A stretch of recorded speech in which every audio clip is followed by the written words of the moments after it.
여러분, 사람은 인생을 살면서 세 번의 기회가 옵니다. 초년, 중년, 말년운이라고 하죠.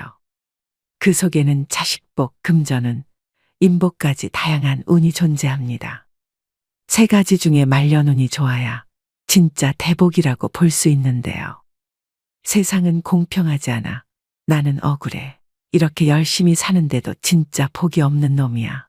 이렇게 생각하시는 분들이 있는데 복이 찾아와도 그것을 알아차리지 못했거나 내 것으로 만드는 노력이 부족해서 그 기회를 못 잡은 경우도 사실은 있는 겁니다.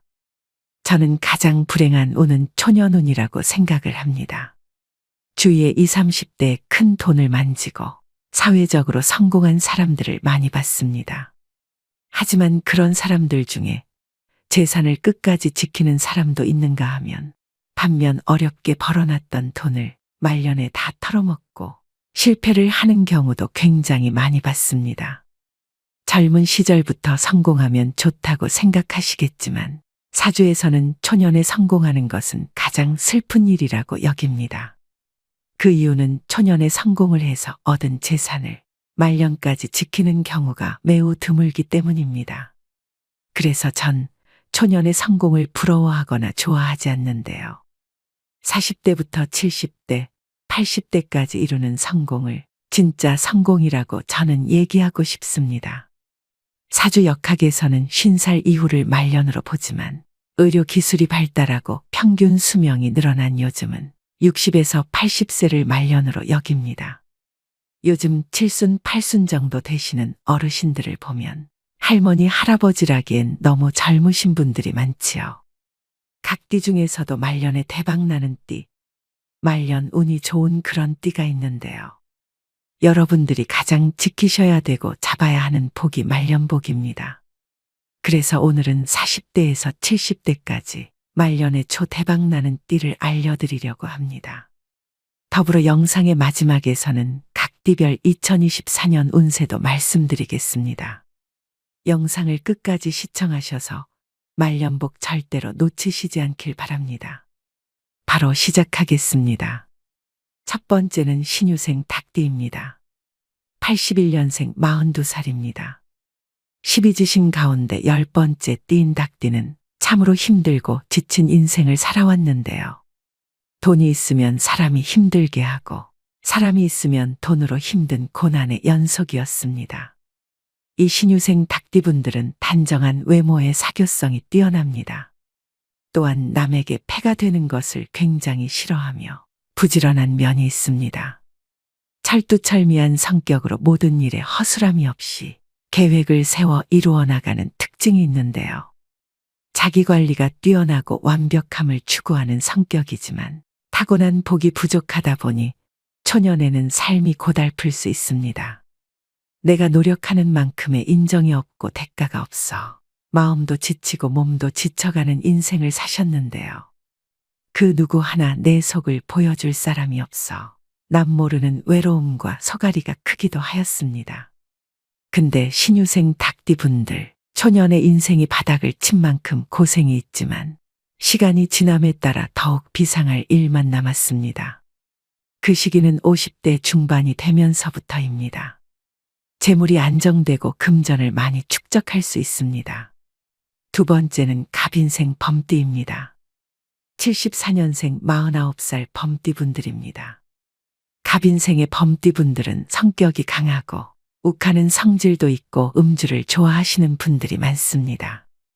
이분들의 장점은 의리가 있다는 것입니다. 범띠는 나이가 50이 넘어서 광명을 보게 됩니다. 나의 노력도 있지만 여러분 주위 사람들의 도움으로 내가 좀 빛이 날 수 있는 그런 띠입니다. 내가 그동안 쌓아왔던 거, 그동안 사람들한테 베풀었던 것들이 다 나한테 돌아올 수 있는 띠가 49살의 갑인생 범띠라고 말씀을 드릴 수 있습니다. 여러분, 기회라는 것은 내가 만들기도 하지만 남이 만들어주는 것 또한 기회입니다. 소위 귀인이라고 하죠. 그렇게 기회를 만들려고 노력했던 것이 나중에는 다른 사람들이 나한테 도움이 되는 방향으로 들어올 겁니다. 그래서 50대 중반부터는 많이 편안해질 시기이니 희망을 가지시고 노력을 더 해보셨으면 좋겠습니다. 그 다음 50대 신혜생 돼지띠입니다. 71년생 52살입니다.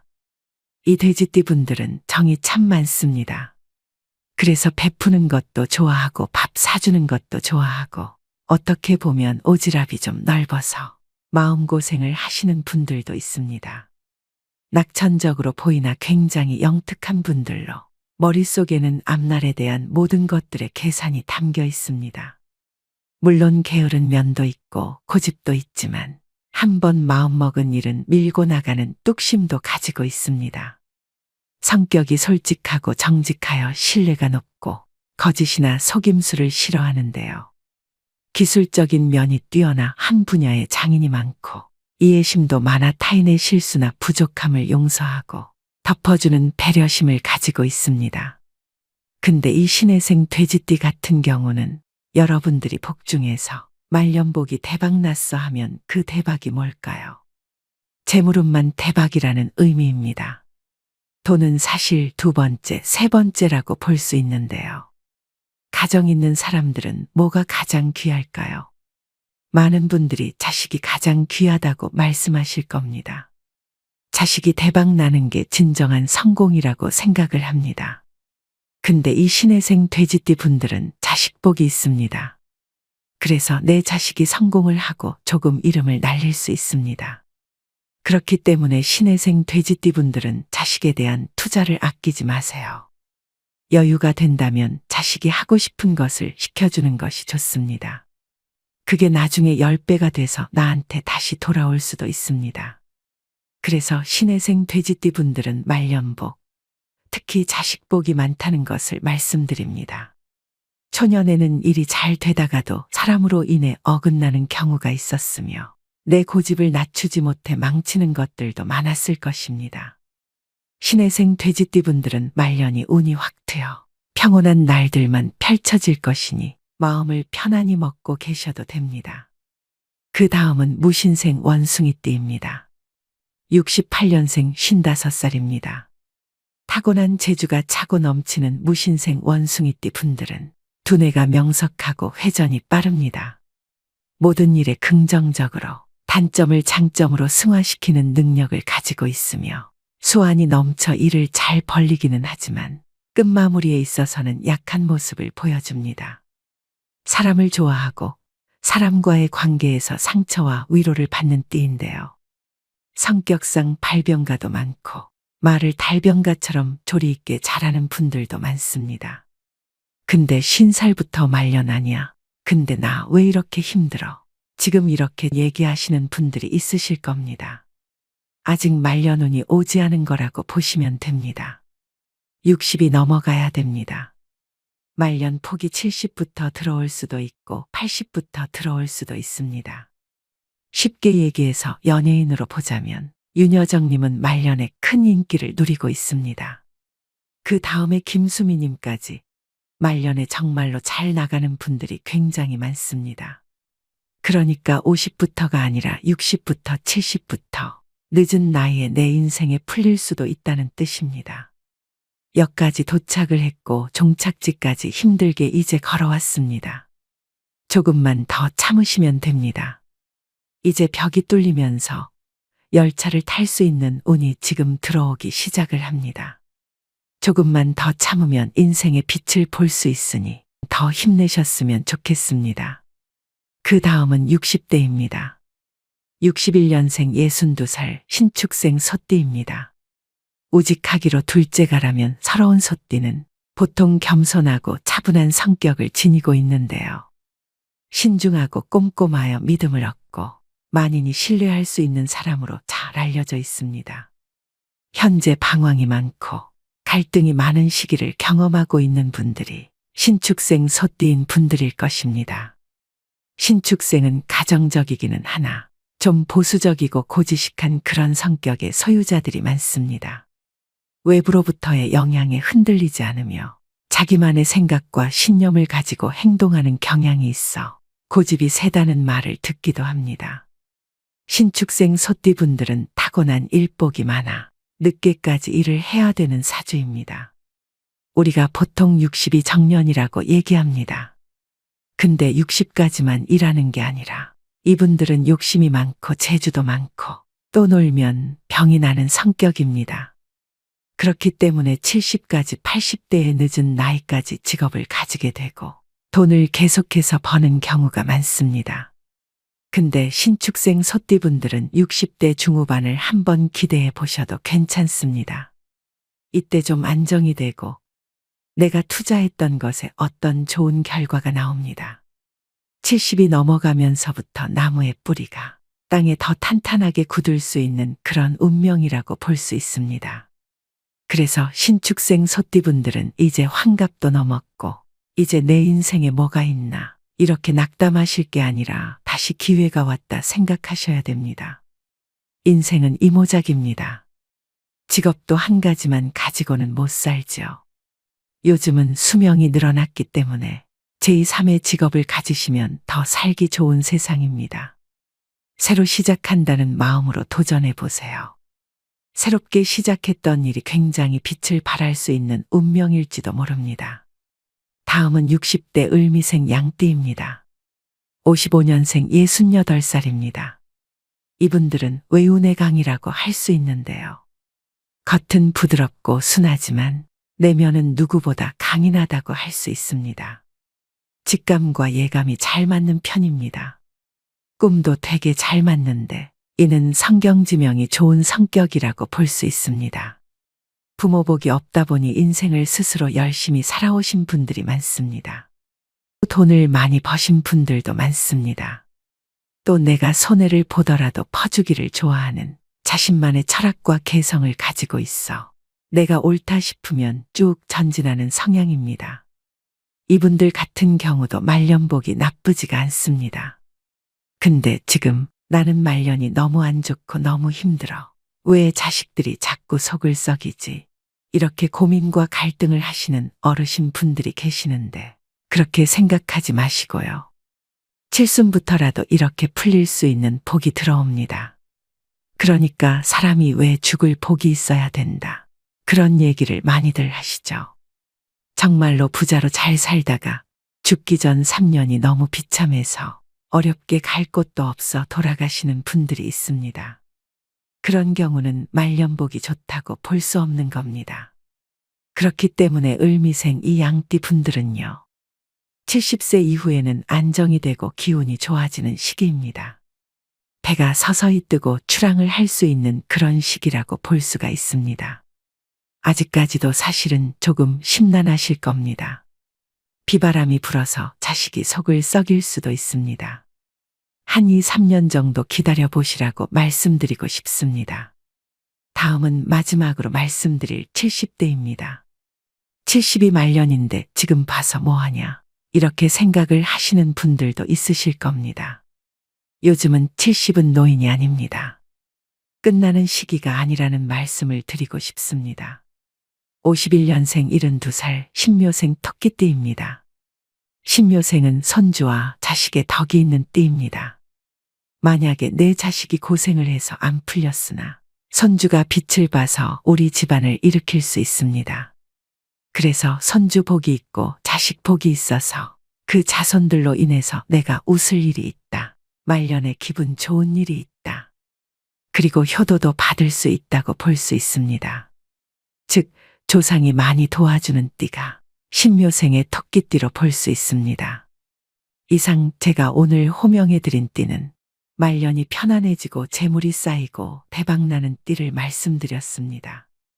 말년에 좋은 띠를 호명해드렸지만 노력을 안 하고서는 절대로 좋은 말년을 맞이할 수가 없습니다.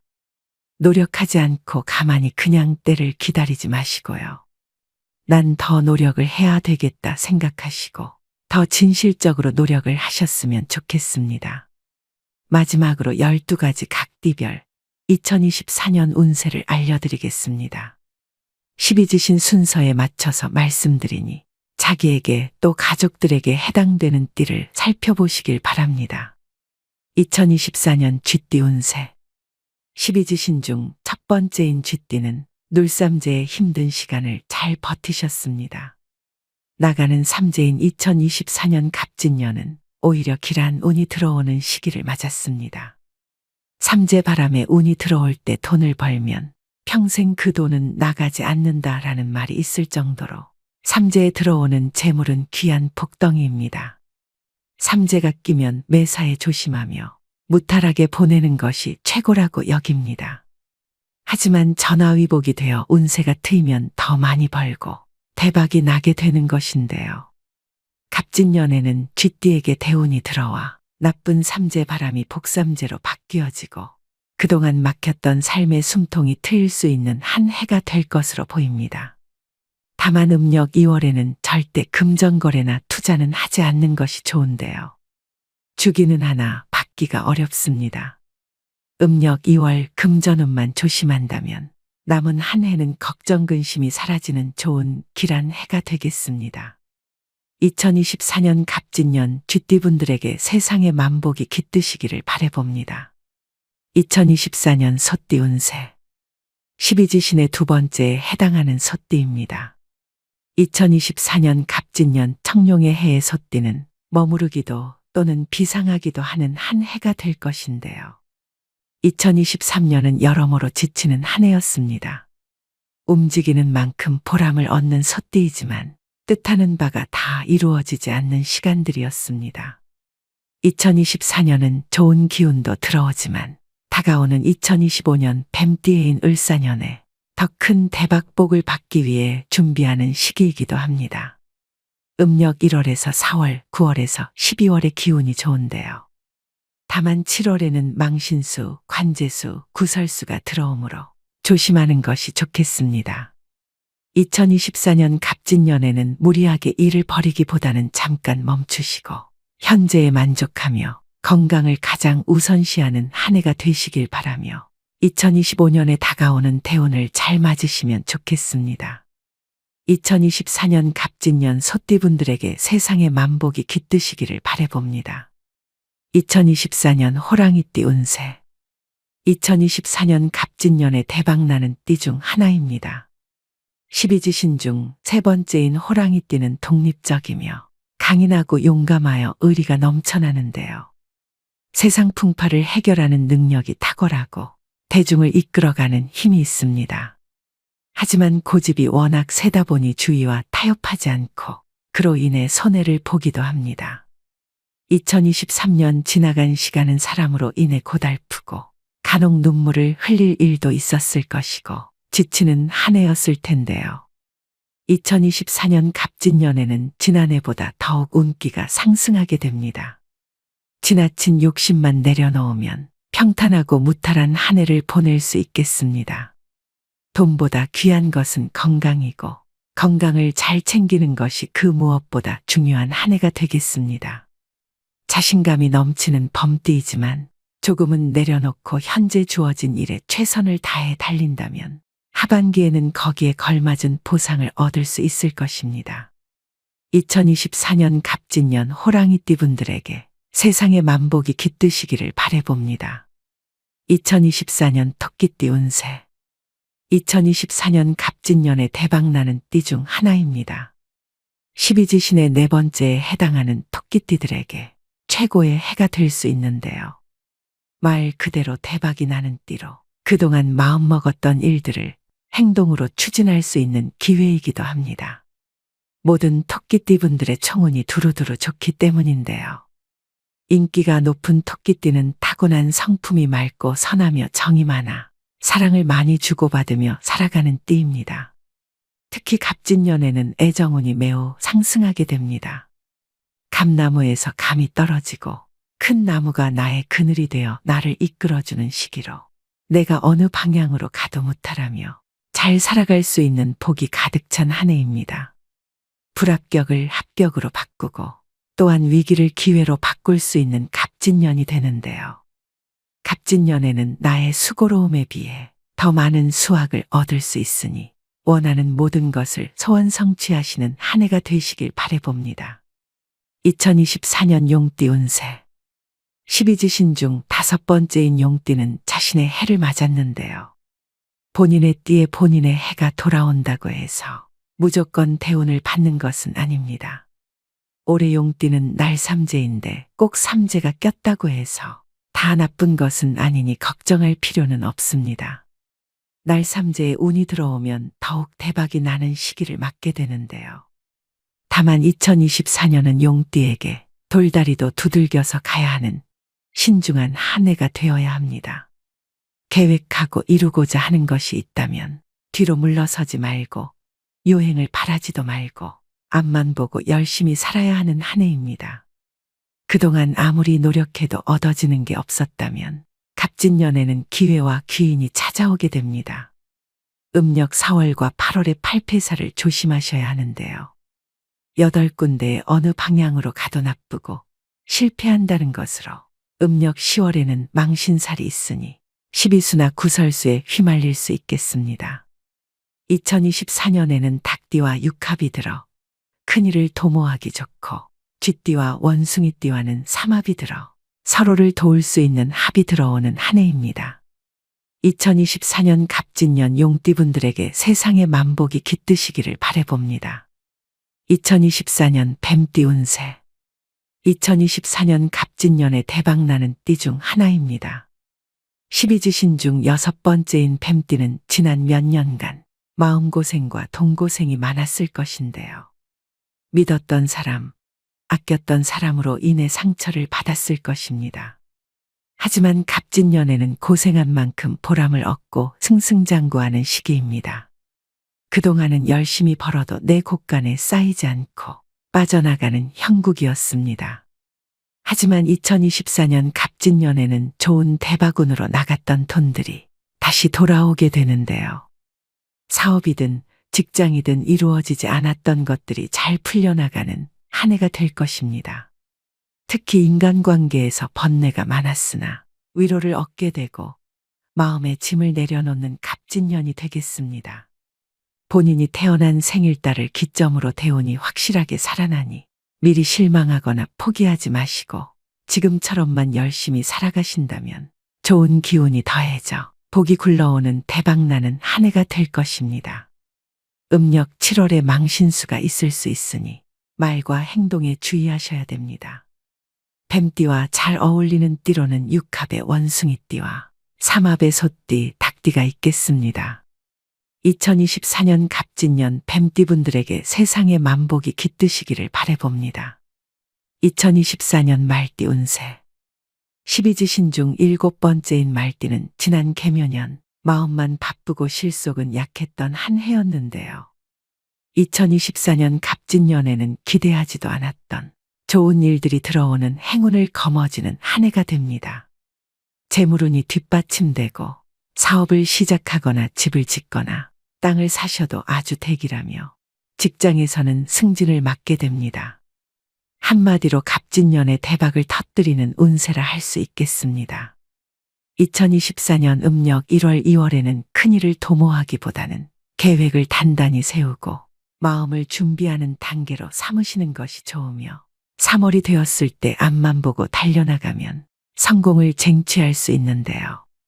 봄이 오듯 빛이 들어오니 마음이 밝아지고 몸이 기운을 얻으며 사람들이 나를 도와주는 시작점이 되겠습니다. 다만 음력 4월에 망신살이 들어올 수 있으니 스트레스를 받을 수 있습니다. 또한 10월, 12월은 팔패살이 들다 보니 무리한 투자는 신중하는 것이 좋은데요. 2024년 갑진년의 말띠는 양띠와 육합이 들어 서로 주고받는 관계가 될 수 있겠습니다. 2024년 갑진년 말띠분들에게 세상의 만복이 깃드시기를 바라봅니다. 2024년 양띠 운세. 12지신 가운데 8번째 양띠는 2023년에는 운세가 나쁘지 않아 크게 나쁜 일 없이 무난한 개묘년을 보냈을 것인데요. 2024년 갑진년에는 더욱 좋은 운기가 들어와 모든 일에 희망을 가질 수 있겠습니다. 갑진년에는 인복도 있어 좋은 귀인이 새로 들어오고 그동안 선한 마음으로 베푼 것들이 열매가 되어 돌아오는데요. 금전은, 직장은, 사업운 등 두루두루 원만하며 좋은 해운년입니다. 다만 내 곳간을 잘 지켜야 하며 빌려주거나 또는 하던 일을 확장하는 것이 아닌 새로운 사업에 도전하는 것은 시기적으로 좋지 않겠습니다. 특히 12수 관제수를 조심해야 합니다. 신분 상승의 기운이 높게 들어오니 더욱 부지런히 움직이고 더 많은 곳을 가야 하는 갑진년이 되겠습니다. 2024년 갑진년 양띠분들에게 세상의 만복이 깃드시기를 바라봅니다. 2024년 원숭이띠 운세. 2024년 갑진년에 대박나는 띠 중 하나입니다. 12지신 중 9번째인 원숭이띠는 잔나비라고도 부르는데요.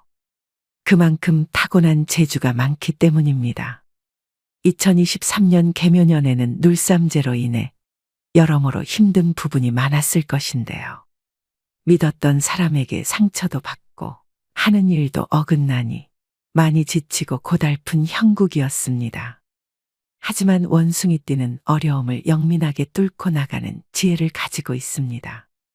갑진년에는 날삼재임에도 불구하고 실마리가 보이고 매듭이 풀리며 귀인이 돕는 형국으로 복삼재로 바뀌는 대운이 드는 해운년이 되겠습니다. 다만 한 방에 확 풀리는 것이 아니며 빛이 조금씩 새어들어와 차츰 얼음이 녹아가는 형국으로 하반기에 웃을 수 있는 한 해가 되겠습니다. 2024년 갑진년에는 그동안 뿌려두었던 씨앗이 자라 수확을 맺는 시기로 재물이 들어오게 되는 복되고 길한 한 해가 되는데요. 복이 되는 띠로는 쥐띠, 용띠, 뱀띠와 합이 이루어집니다. 다만 자신을 낮추고 말 한마디라도 융통성 있게 부드럽게 남을 대하여야 악재가 끝나고 본인도 마음이 평안해지는 한 해가 되겠습니다. 2024년 갑진년 원숭이띠 분들에게 세상의 만복이 깃드시기를 바라봅니다. 2024년 닭띠 운세. 12지신 가운데 10번째인 닭띠는 2024년 갑진년에 대박나는 띠 중 하나입니다. 2024년 음력 정월이 되면 옛것은 가고 새로운 기운을 맞이하게 되는데요.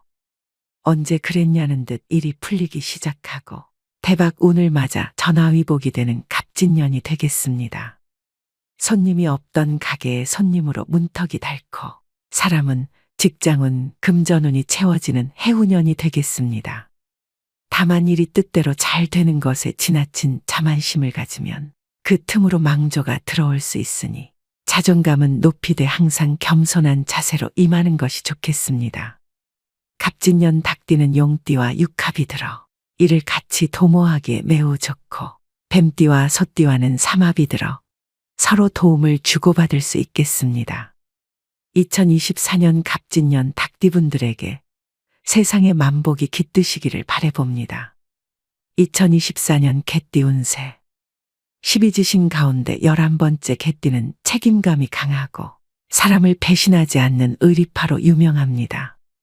하지만 돋보이고 싶고 위암을 받고 싶은 마음이 강하나 인간의 덕이 없고 인생이 녹록지를 않으니 어깨를 펴지 못하고 살아왔는데요. 2024년은 관심과 사랑을 받고 위암을 받는 한 해가 되겠습니다. 또 비옥한 땅에 용이 여의주를 물고 하늘로 승천하는 길한 해인데요. 2023년 개묘년 하반기부터 빛이 들어오고 씨앗을 뿌리는 시기였으니 2024년 갑진년에는 그 수확을 거둬들이는 대운이 깃든 해가 됩니다. 직장에서는 승진운이 있겠고 안 되던 사업이 힘을 얻겠으며 해외로 나가도 운이 상승하는 해로 자녀를 유학을 보내도 좋겠습니다. 외로움을 보상하듯 나를 찾는 사람이 많고 귀인이 찾아오니 기쁘고 바쁜 한 해가 되겠습니다. 다만 일이 술술 잘 풀리니 시기 질투가 많고 띠 중에 가장 구설을 많이 몰고 다니는 띠이므로 가장 조심해야 할 것이 입에서 나오는 말이 되겠습니다. 2024년 갑진년 개띠분들에게 세상의 만복이 깃드시기를 바라봅니다. 2024년 돼지띠 운세. 이비지신 가운데 마지막 12번째에 해당하는 돼지띠는 먹을 복과 제복을 타고난다고 하며 예로부터 돼지는 부와 행운을 상징하는 동물이기도 합니다. 2023년에는 관제수와 구설수로 인해 고생이 많으셨던 분들도 있으실 겁니다. 2023년부터 조금씩 운이 열리기 시작하여 대바군기가 들어와 하반기부터 꽃길을 걸을 수 있는데요. 세상만사 모든 일이 내가 원하는 대로 풀려가니 귀인이 돕고 막힌 운이 풀려 금전이 들어오고 직장에서는 승진운이 돌고 장사가 잘 풀려 재물이 상승하는 해운년이 될 것입니다. 2024년 갑진년에는 더욱 좋겠고 내후년인 을사년에는 더더욱 빛을 발하여 대바군을 맞이하게 되는데요. 개묘년에 금전으로 막히고 힘들었다면 갑진년에는 좋은 운기로 상승하니 서서히 풀려가는 형국으로 재물운, 문서운, 사업운, 승진운이 좋아지겠고 무탈하고 평안한 갑진년이 되겠습니다. 재물운이 상승하여 돈이 들어오니 갑진년에는 내 곳간을 더욱 잘 지키고 무리해서 움직이기보다는 흘러가는 대로 맡기는 것이 좋겠습니다. 꼭 필요한 곳이 아니라면 지출과 낭비를 최대한 줄이고 나중을 대비하여 부지런히 모아야 기회가 왔을 때 쟁취할 수 있겠습니다. 2024년 갑진년 돼지띠분들에게 세상의 만복이 깃드시기를 바라봅니다. 오늘의 영상 어떠셨나요? 말년에 대운이 들어오는 띠와 각띠별 2024년 운세를 알려드렸는데요. 주의해야 되는 점은 더욱 조심하셔서 화를 피하시고 좋은 운은 더 꽉 잘 잡으셔서 후회 없는 2024년을 보내시길 기원합니다. 갑진년에는 모든 분들이 수고로움에 비해 더 많은 수확을 얻으시고 원하는 모든 것을 소원 성취하시는 한 해가 되시길 바라봅니다. 오늘도 노후의 지혜와 함께 해주셔서 감사드립니다. 황금빛으로 무르익어가는 여러분의 지혜로운 인생을 언제나 응원합니다. 요즘 고령화로 노인 인구가 늘어남에 따라 생활지원사에 대한 관심 또한 점점 더 증폭되고 있습니다. 생활지원사는 일주일에 5일 동안 하루 5시간 근무 시 130만 원의 급여를 받아가실 수 있는 직종인데요. 다들 아시겠지만 정부는 노인을 위한 정책으로 2020년 1월부터 노인 맞춤 돌봄 서비스를 실시하고 있습니다. 그중 생활지원사에 대한 예산을 올해는 대폭 증가시켜서 운영할 예정이라고 합니다. 혼자 생활하는 고령의 노인은 스스로 움직이는데 둔할 뿐 아니라 고독사의 위험도 높아집니다. 또한 환경적인 면에서도 비위생적일 확률이 높아 국가적으로도 생활지원사의 적극적인 돌봄이 필요하기 때문인데요. 하지만 문제는 몇 년 전까지만 해도 생활지원사로 근무를 하려면 자격증 소지 여부는 크게 관계가 없었지만 최근에는 사회복지사나 요양보호사 등 자격증을 가지고 계신 분들까지도 실제 채용 경쟁에 뛰어들고 있기 때문에 생활지원사에 대한 경쟁률이 높아지고 있습니다. 그렇기 때문에 생활지원사로 취업하고자 하면 이에 대비할 수 있는 자격증 취득은 선택이 아닌 필수가 되었는데요. 생활지원사 자격증은 취업 준비부터 노후 준비까지 한 큐에 해결되는 자격증입니다. 또 앞으로 더 가속화될 고령사회에서 확실하게 설 자리를 마련할 수 있는 수단이기도 한데요. 그래서 오늘은 은퇴 후 제2, 제3의 직업을 찾는 중장년층을 위해 생활지원사 자격증에 대해 말씀드리려고 합니다. 은퇴 후 미래 계획을 하고 계신 분들이라면 오늘의 영상을 주목해 주시기 바랍니다. 바로 시작하겠습니다. 먼저 생활지원사란 무엇일까요? 생활지원사는 노인돌봄 관련 직무 교육을 이수한 후 일상생활 영위가 어려운 취약 노인들에게 안전지원과 사회참여, 생활교육, 일상생활 지원 등의 직접적인 서비스를 제공하는 일을 하게 됩니다. 대상 노인의 건강 상태를 모니터링하고 말벗도 해드리고 거동이 불편한 어르신들을 위해 가사지원과 인지활동을 하게 됩니다. 취약 노인의 안전과 기초적인 생활을 돌봐주며 적절한 노인 맞춤 돌봄 서비스를 제공하는 수행 인력이라고 할 수 있는데요. 자격증 취득 후 생활지원사로 취업하여 수행하게 되는 업무는 대표적으로 5가지로 나눌 수 있습니다. 첫 번째는 독거노인의 안전과 위생관리를 위해 가정 방문. 두 번째는 사회에서 잘 적응할 수 있게 프로그램 참여 유도. 세 번째는 영양을 골고루 섭취할 수 있게 식사를 도움. 네 번째는 우울증 예방을 위한 다양한 활동. 마지막으로 5번째는 개인 활동을 위해 필요시 외출 동행 등의 업무를 수행하게 됩니다. 그렇다면 생활지원사 취득 후 어디로 취업할 수 있을까요? 자격증 취득 후 요양시설과 복지시설, 노인 전문 병원, 방문 요양 서비스 등의 기관으로 취업이 가능합니다. 말씀드린 기관은 공통적으로 자격증 소지자분들의 도움을 요구하는 곳이기 때문에 일자리를 구하는 것에 있어서도 굉장히 수월하다고 하는데요. 생활지원사는 주 5일, 하루 5시간 동안 수행기관 및 대상자 가정에서 근무하게 되는데 근무 시간대는 사업 수행에 차질이 없는 범위 내에서 협의하에 조정하여 유연하게 근무하는 것이 가능합니다. 이 외에도 관련된 다양한 기관에서 생활지원사 자격증을 가진 사람들을 채용하고 있습니다. 노인 복지와 관련된 기관에서는 두루두루 쓰인다고 보시면 됩니다.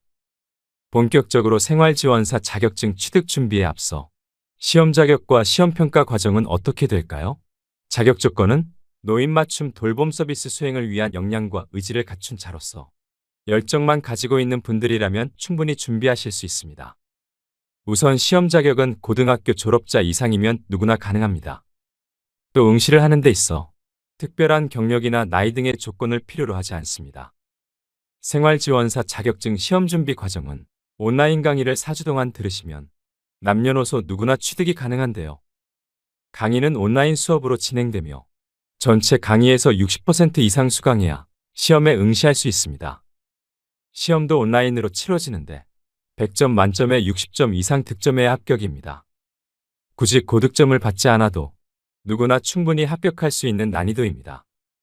시험 유형은 객관식 사지 선다형이고 문제은행식으로 출제되게 됩니다. 생활지원사는 실기 없이 필기만 치르게 됩니다. 자격증 합격까지는 약 한 달 이내의 기간이 소요된다고 하는데요. 비교적 짧은 기간 안에 취득이 가능하기 때문에 여러분들도 열정만 있으시다면 누구든 충분히 쉽게 합격할 수 있는 시험입니다. 그렇다면 여기서 여러분들이 궁금해하실 게 온라인 강의 교육 신청은 어느 기관에서 해야 되지? 라고 생각하실 겁니다. 이제부터 아주 중요한 내용들을 말씀드릴 예정이니 모두 주목해 주시길 바랍니다. 생활지원사는 민간 자격증이기 때문에 공신력을 갖추고 있고 믿을 만한 교육기관을 선택하는 것이 무엇보다 중요합니다. 민간 자격증은 아무 데서나 시험을 준비하면 추후 이력서에 기재하거나 취업을 할 때 제대로 활용을 하지 못하는 경우가 있기 때문입니다. 적합한 교육기관의 조건은 한국직업능력연구원에 정식으로 등록되어 있고 고유번호 발급이 가능한지 확인하셔야 됩니다. 이런 부분들을 꼭 확인하시고 제대로 파악하신 후에 학습하셔야 되는데요. 이 모든 조건을 따져본 후 가장 적합한 곳이 바로 교육청 정식 등록 교육기관인 한국자격검정평가진흥원이라는 교육기관입니다. 거기다 더 놀라운 점은 한국자격검정평가진흥원은 회원가입만 하면 생활지원사 자격증 강의를 비롯한 모든 수강료와 시험 응시료를 100% 전액 장학 지원하여 누구나 경제적 부담 없이 원하는 자격증을 공부하고 취득할 수 있도록 다방면으로 돕고 있는데요. 이처럼 생활지원사 강의가 필요한 사람들에게는 매우 이득이 되는 교육원이므로 여러분들에게 적극 추천드립니다. 또한 석박사급의 10년에서 20년 경력의 전문 교수진을 섭외해 귀에 쏙쏙 들어오는 명쾌한 강의력으로 합격 노하우를 전수해 주십니다. 교수진들의 강사 경력이 탄탄해서 믿고 공부하실 수 있습니다. 한국자격검정평가진흥원에서 진행하는 생활지원사 자격증 온라인 강의는 총 23강으로 이루어져 있습니다. 23강이라고 하면 수강하실 게 많게 느껴져서 그 많은 걸 언제 다 듣지 라고 생각하실 수도 있지만 강의당 시간이 20분 내로 짧아서 하루에 3강씩 들어도 1시간 정도밖에 되지 않습니다. 생활지원사 커리큘럼은 다음과 같습니다. 보시다시피 접근하기 어려운 내용이 아니기 때문에 부담 없이 수강하실 수 있습니다. 한국자격검정평가진흥원의 강의는 이론 위주의 수업이지만 듣다 보면 어떤 식으로 문제가 출제될지 유추할 수 있을 만큼 이해하기 쉽게 설명하고 있는데요. 또한 강의와 함께 수업에 필요한 교환과 기출문제도 제공하고 있어 문제 유형을 한눈에 파악할 수 있게 해주고 그날 배운 학습을 바로바로 테스트해 볼 수 있게 구성되어 있습니다. 시험 난이도는 얼마나 많은 기출문제를 반복해서 풀며 문제 유형을 파악했는지에 따라 사람마다 다르게 체감될 텐데요. 따라서 과정이 설령 어렵게 생각되더라도 차근차근 반복해서 듣다 보면 누구든 무리 없이 쉽게 이해하실 수 있습니다. 쉽게 말해 시험을 거의 바로 앞두고 있다면 기출문제를 반복적으로 풀며 생활지원사 시험에 대비하시면 됩니다. 다음으로 한국자격검정평가진흥원 홈페이지에서 수강 신청하는 방법을 화면을 함께 보시면서 설명드리도록 하겠습니다. 아주 간단하니 천천히 잘 따라오시면 되겠습니다. 한국자격검정평가진흥원 홈페이지에 접속하시게 되면 보이는 첫 페이지입니다. 먼저 회원가입을 해주셔야 됩니다. 회원가입 후 메인 페이지의 추천과정 목록을 보시면 생활지원사 탭이 있습니다. 들어가셔서 맨 아래로 스크롤을 내리셔서 수강신청 버튼을 클릭합니다. 조양희 교수님이 진행하는 생활지원사 1급 과정이 보이실 텐데요. 과목 선택하기에 체크해 주시고 선택 과목 1개 수강 신청을 클릭하시면 됩니다. 그럼 수강 신청이 완료되었습니다라는 창이 뜨는데 나의 강의실 바로가기 버튼을 누르셔서 강의를 수강하시면 됩니다. 온라인 강의 수강 시 핸드폰으로도 언제 어디서든 자유롭게 수강이 가능하기 때문에 틈틈이 학습이 가능합니다. 그렇다면 시험 일정은 어떻게 될까요? 생활지원사는 온라인 강의의 출석률 60% 이상 충족 시 응시 자격이 생기게 되는데요.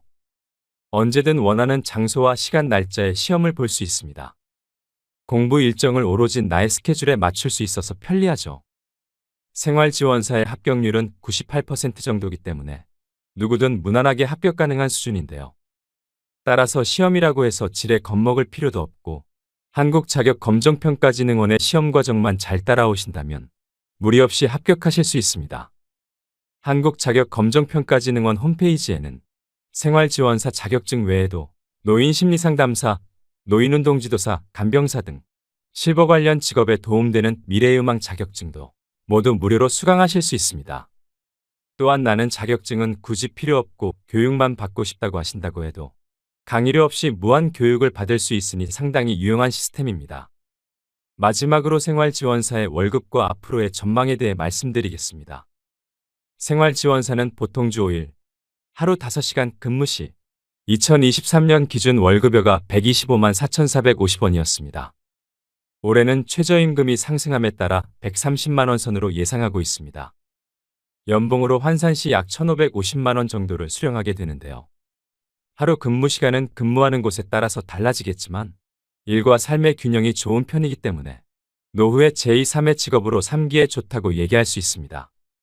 실제 업무를 하고 계신 분들의 이야기를 들어보면 시간을 자유롭게 활용할 수 있으므로 오히려 이런 부분에 대해 긍정적으로 평가하는 경우가 많았습니다.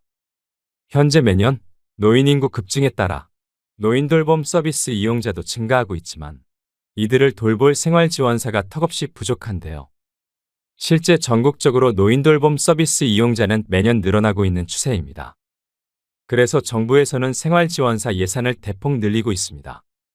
국가 차원에서도 생활지원사가 하는 업무에 대한 제도 개선은 물론이고 새롭게 신설하는 부분도 늘어날 예정이라고 하니 전망에 대해서는 걱정할 필요가 없겠습니다. 자격증을 소지하지 않은 상태라고 해도 업무를 수행함에 있어서는 무리가 없지만 취업에 유리하기 위해서는 생활지원사 자격증 취득은 확실한 방법입니다. 오늘의 영상 어떠셨나요? 고령화 인구가 점점 늘어가고 있는 상황이기에 이와 관련된 일자리를 대비할 수 있는 자격을 갖추고 있다면 퇴직 후 확실하게 설 자리를 마련할 수 있다는 생각이 드는데요. 자격증을 미리 취득해두면 어느 정도 노후 대비가 되는 것이기 때문에 늦기 전에 합격을 위해 준비하셔야 합니다. 사람이 반드시 해야 하는 일은 로봇으로도 대체되기 어렵기 때문에 생활지원사라는 직업은 앞으로도 없어서는 안 될 전문 인력이 될 것이라는 강한 확신이 듭니다. 은퇴 후 미래에 대해 고민하고 계셨던 분들이 계시다면 제2의 직업으로 생활지원사는 어떠실까요? 오늘도 노후의 지혜와 함께 해주셔서 감사드립니다. 황금빛으로 무르익어가는 여러분의 지혜로운 인생을 언제나 응원합니다. 인생을 살다 보면 세상이 꼬인 것처럼 모든 일이 풀리지 않는 시기가 있는데요. 반대로 인생에서 무엇을 하더라도 성공을 거두는 시기가 존재하는데 이를 두고 대운이 들었다는 표현을 사용하곤 합니다. 평소 대부분의 사람들은 힘든 시기를 겪을 때면 나에게는 운이 언제 오는 걸까? 혹시 운이 지나갔나? 내 인생은 그냥 이렇게 살다가 끝나는 건가라고 생각하실 겁니다. 이런저런 걱정들로 지금도 밤잠을 못 이루고 눈물로 세월을 보내시는 분들이 많으실 텐데요. 이럴 때 정말 대운이라도 찾아와서 내 인생이 활짝 펴졌으면 얼마나 좋을까요? 하지만 이제 걱정 붙들어 매시라고 말씀드리고 싶은데요. 바닥을 친 이후에는 반드시 올라갈 일만 남아 있습니다. 불운에서 호운으로 바뀔 때는 1년에서 3년 정도 인생에서 가장 힘든 시기를 보내게 됩니다. 즉, 극적으로 운이 바뀌는 징조가 생긴다고 하는데요. 새로운 환경과 새로운 사람을 만나게 되고 이직이나 이사를 하게 되는 등 대운이 움직이는 시기에는 내가 움직이지 않더라도 상황이 나를 움직이게 만듭니다. 노력한 것 이상의 성공이 따르고 노력한 것 이상의 돈이 따르게 됩니다. 대운은 10년에 한 번 바뀌는 운입니다. 즉, 10년 동안의 내 인생의 방향성을 의미하는데요.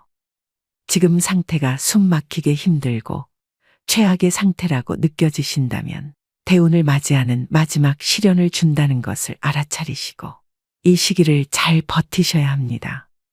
우리가 일상 속에서 만나는 얼핏 보이는 징조들을 알아차리고 해석할 수 있다면 절망하고 좌절할 필요가 없습니다. 절대 예고 없이 대운은 들어오지 않습니다. 그래서 오늘은 살면서 반드시 알아차리셔야 될 대운이 들어오는 징조 7가지에 대해 알려드리겠습니다. 말씀드리는 대운의 징조를 잘 숙지하셔서 인생의 대복을 놓치지 않으시길 바랍니다. 다만 대운이 들어온다고 해도 이를 활용할 수 있는 건 여러분의 노력에 달렸다는 사실을 명심하셔야 됩니다. 바로 시작하겠습니다. 대운이 들어오는 징조 첫 번째는 내 주변 사람들이 바뀌기 시작합니다. 내가 가까이 지내는 나의 주변 사람들은 내 인생에 매우 중요한 요소인데요. 그래서 운명학을 연구하는 분들이 공통적으로 주장하는 한 가지는 운이 바뀌는 시기가 되면 내 주위의 사람이 바뀐다는 것입니다. 끊어질 듯 끊어지지 않는 관계 때문에 골머리를 알아본 경험이 한 번쯤은 다들 있으실 겁니다. 진짜 끊고 싶었던 악연과 인연이 끊어지게 됩니다. 자연스럽게 변화가 생기는 게 아니라 나 자신이 바뀌고 있기 때문에 주변 사람도 같이 바뀌는 것입니다. 운이 좋지 않을 때는 하지 못했던 맺고 끊음을 확실하게 하게 되니 나에게 도움이 되는 인연들이 알아서 따라오게 되는 것이지요. 오래 만나고 잘 맞는다고 생각했던 사람들이 갈수록 불편해지는 느낌이 들고 더 이상 그들과 어울리고 싶다라는 마음이 들지 않는 것은 운이 바뀌고 있다는 신호라고 보시면 됩니다. 그런 징조를 놓치지 마시고 나보다 나은 사람들을 만나는 기회를 만드셔야 됩니다. 심리학에서는 크렘 멘탈린이라는 용어가 있습니다. 양동이에 잡힌 개들이 동료가 탈출하지 못하도록 서로를 끌어내리는 모습에서 나온 말인데요. 사람들 역시 나와 비슷한 누군가가 갑자기 잘 되거나 치고 올라가려고 하면 온갖 말로 그런 도전을 좌절시키는 경향이 있죠. 내 운을 가로막고 에너지를 뺏어가는 것은 의외로 내가 가까이 하는 사람들의 경우가 많습니다. 또 반대로는 귀인을 만나는 경우입니다. 한마디로 적절한 시기에 등장하는 꼭 만나야 할 사람, 바로 그 사람을 드디어 만나게 되는 것입니다. 나에게 이로움을 주고 좋은 기운을 주는 사람들이 나를 에워싸 주위가 변화합니다. 나에게 조언과 해결책을 제시해주고 올바른 방향으로 갈 수 있도록 조언해줍니다. 사업이든 직장이든 그들이 큰 도움을 주게 되면서 나를 일으켜 세우게 됩니다. 또 소위 귀인이라 하면 새로운 사람의 등장을 생각하게 되는데 끊어졌던 인연과 다시 연락이 되는 경우도 있습니다. 생각지도 않았던 사람과 재회를 하면서 굉장히 좋은 에너지를 받기 시작합니다. 이처럼 동쪽에서 귀인이 갑자기 나타나서 내 인생을 귀하게 만들어주면 좋겠지만 그런 귀인이 나타나지 않는다면 좋은 운을 만날 방법은 없는 것일까요? 얼굴을 보며 말을 나눌 수 있는 새 인연이면 더할 나위 없이 좋겠지만 만날 수 없는 사람도 우린 책으로도 만날 수 있고 유튜브 강의를 들으면서 마음의 울림과 위로를 받기도 합니다. 그 사람의 기운을 받는다면 이건 역시 훌륭한 새 인연이라고 생각하시면 됩니다. 이처럼 귀인은 동쪽과 서쪽에만 있는 것이 아니라 내가 만나려고 마음먹으면 어디에나 있다는 것을 명심하셔야 됩니다. 대운이 들어오는 징조 두 번째는 인생의 최대의 고통이 찾아옵니다. 희망이 없고 다 끝난 것 같은 느낌, 앞으로 어떻게 살지 하는 막막한 생각, 다 포기하고 싶은 그런 상황이 옵니다. 이혼을 하거나 아슬아슬하던 사업을 접거나 인생을 흔들 만한 고통스러운 형태로 사건이 일어날 수도 있다는 것인데요. 앞이 안 보이고 상황이 최악일 때 운의 전환점이 시작됩니다. 사건이 일어난 그 순간은 고통스럽겠지만 이때 바닥을 잘 다지면서 견뎌내면 좋은 운이 크게 들어온다고 하는데요. 인생사 세옹지마라고 하죠. 가장 추운 겨울을 이겨내야 따뜻한 봄을 맞이할 수 있는 이치와 같습니다. 사람의 운명도 사계절처럼 순환합니다. 즉, 운은 공평하며 하늘은 누구에게나 기회를 줍니다. 인생의 밑바닥에 온 것 같은 시기에는 좌절 대신 고통 속에서 많이 배우고 깨달음을 얻으셔야 됩니다. 나쁜 일이 가면 반드시 좋은 일이 올 차례입니다. 의심하지 않아야 됩니다. 그래야지 나한테 기회가 왔을 때 그것을 놓치지 않고 잡아서 대운을 맞이할 수 있습니다. 고생 없이 성공한 사람과 산전수전 다 겪고 성공한 사람이 인생을 보는 것은 하늘과 땅 차이입니다. 그만큼 고통도 시련도 때론 내가 나중에 큰 재물과 기회를 얻었을 때 그 성장의 발판이 될 수 있다는 얘기입니다. 고통의 과정을 쓴 공부라 생각한다면 대운이 들어왔을 때 더 크게 성장할 수 있습니다. 궁하면 통한다고 했습니다. 너무 힘들어. 외면할 거야 이렇게 생각하지 마시고 반드시 이겨낼 거야. 이런 마음으로 지금 이 고통에 임한다면 여러분들한테 기회가 찾아왔을 때 그 기회를 10배, 100배로 활용해서 더 크게 성장할 수 있습니다.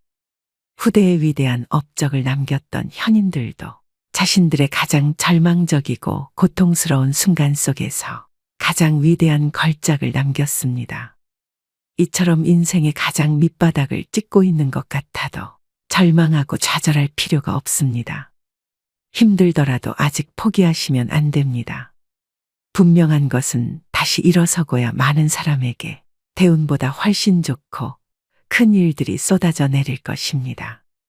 대운이 들어오는 징조 세 번째는 얼굴의 화색과 찰색, 즉 피부색의 변화가 생깁니다. 평소에는 피곤에 찌들어 있거나 검고 탁한 얼굴빛이었는데 어느 날 갑자기 얼굴에 화색이 돌고 윤기가 납니다. 본인은 크게 느껴지지 않아도 주변에서 얼굴이 좋아졌다, 인상이 폈다 등의 말을 부쩍 많이 듣게 되는데요. 컨디션이 좋아지니 긍정적인 생각에 자주 웃게 되고 상대방이 나에게 자랑하듯 말해도 웃으면서 여유 있게 듣게 됩니다. 꼬인 마음 상태가 없어지니 나를 돌아볼 수 있는 시간도 충분히 가질 수 있게 됩니다. 그럴 때 좋은 운이 찾아옵니다. 또 운의 방해 세력인 점이나 상처, 기미 주근깨 이런 것들이 차츰 옅어지게 되고 이마, 양광대, 코, 턱이라고 불리는 오악이 빛나게 됩니다. 여러분, 얼굴은 마음의 심상입니다. 내 마음이 평온하다면 얼굴의 표정이나 피부색으로 바로 표출되죠. 이마에서 빛이 나고 얼굴에서 광채가 나면 대운이 들어오는 신호라고 보시면 됩니다. 지금 거울을 봤는데 얼굴색이 어둡고 안 좋아. 어떻게 해야 되지? 라고 생각하실 수 있습니다. 이럴 땐 화장으로 커버하시면 됩니다. 화장이라는 것은 내 인상을 좋은 인상으로 바꿔줄 수 있는 보안술이라고 생각하시면 됩니다. 얼굴이 칙칙하고 새카맣다고 그냥 놔둘 게 아니라 화장으로 커버하시고 입술에 립스틱이라도 발라서 혈색을 돌게 하셔야 복이 들어옵니다. 대운이 들어오는 징조 네 번째는 주변 환경이 바뀝니다. 자신이 주로 생활하는 생활 환경의 변화로 이사, 이직, 부서 이동 등 예기치 않게 주변이 바뀌어야 하는 일이 일어나게 됩니다. 환경이 저절로 내가 원하는 쪽으로 바뀌어주면 가장 좋겠지만 지금 내가 내 주변에 뭔가를 바꾸고 싶다는 생각의 변화가 일어나고 있다면 그것은 좋은 운으로 바뀌는 징조가 될 수 있는데요. 평소와 다를 바 없는 방인데 갑자기 지저분해 보여서 물건을 정리하고 싶다는 생각이 들거나 갑자기 금연을 하겠다는 마음을 먹거나 갑자기 운동을 하고 싶다라는 생각이 듭니다. 별 생각 없이 다니던 직장인데 나의 역량을 좀 더 잘 펼칠 수 있는 다른 일을 해보고 싶다는 등 이런 생각의 변화들이 생길 때가 있습니다.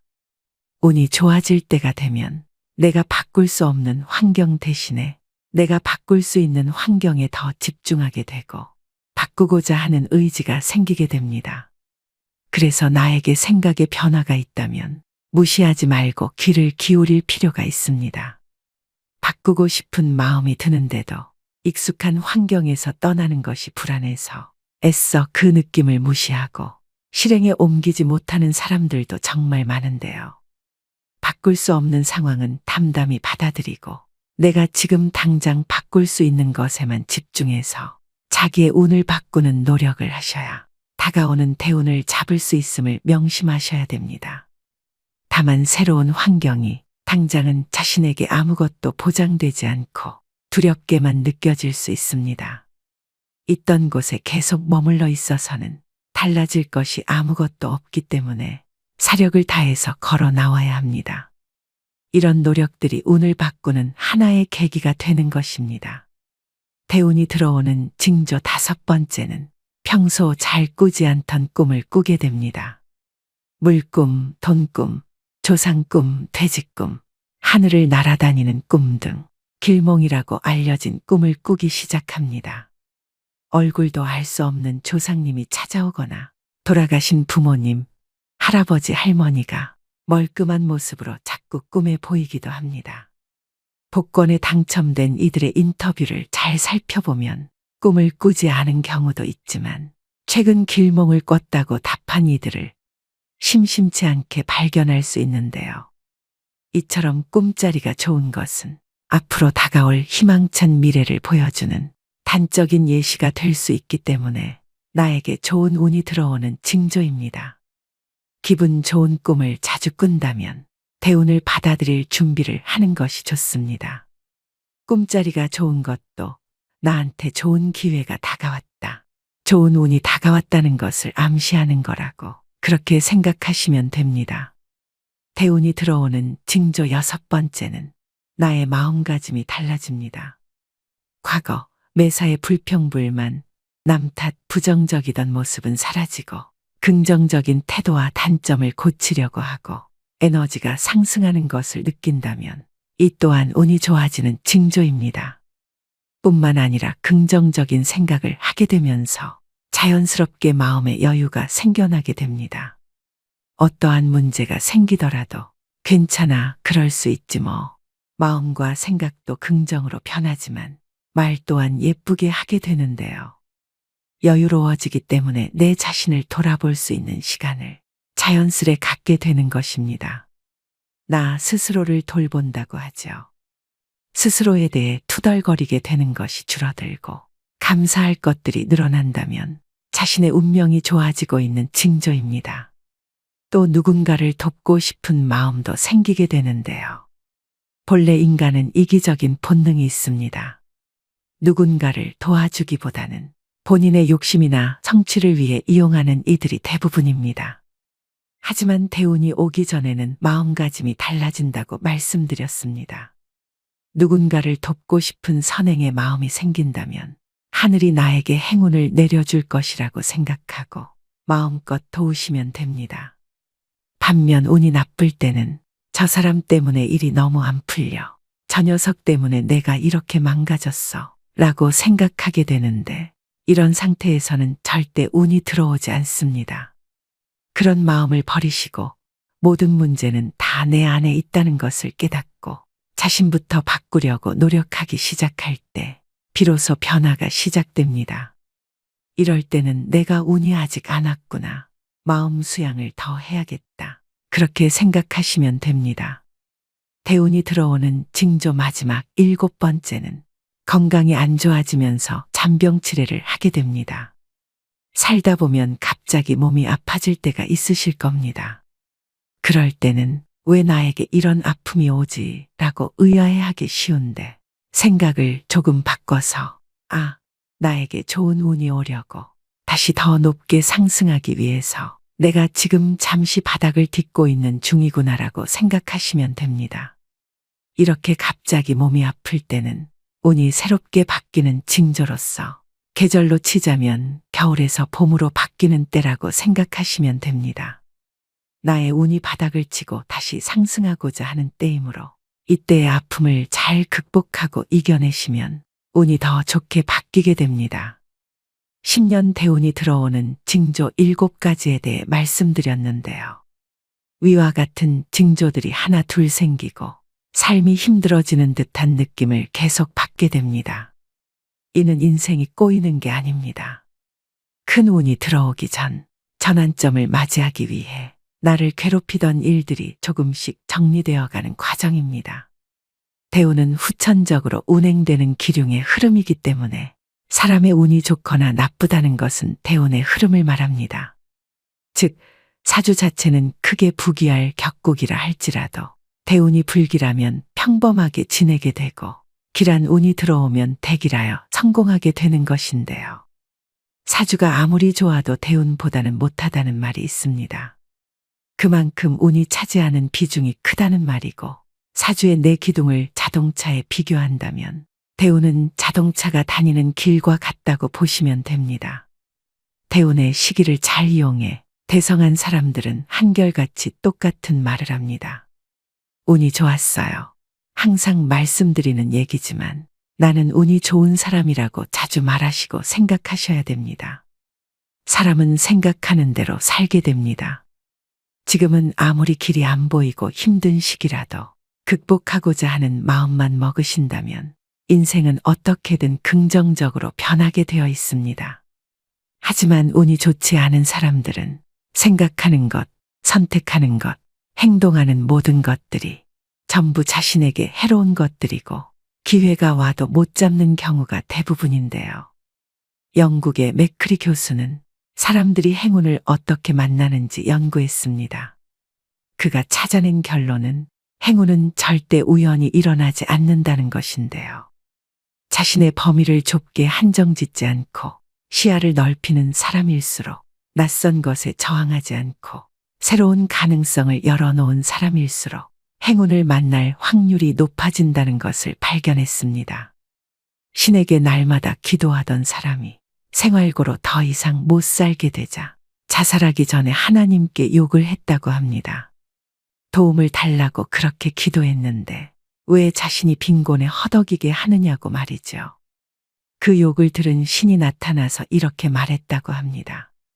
나는 너의 기도를 들으면서 도와주려고 기다리고 있었는데 너가 뭐라도 해야 어떻게든 내가 도와줄 텐데 아무것도 하지 않으니 도와줄 방법이 전혀 없었다라고요.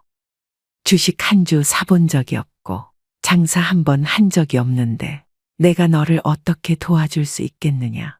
그런 주제에 신을 욕하니까 열이 받아서 나왔다. 라고 하는 우스갯소리가 있습니다. 길에서 금덩이를 주어서 성공하고 싶은 것이 아니라면 내가 할 수 있는 건 뭐라도 하면서 오늘 기다려야 한다는 것입니다. 여러분은 대운이 왔을 때 미리 알고 잘 대처하시고 작은 노력에도 그 이상의 큰 결과를 얻으셔서 앞으로의 남은 여생을 순조롭게 살아가시길 바랍니다. 오늘도 노후의 지혜와 함께 해주셔서 감사드립니다. 황금빛으로 무르익어가는 여러분의 지혜로운 인생을 언제나 응원합니다.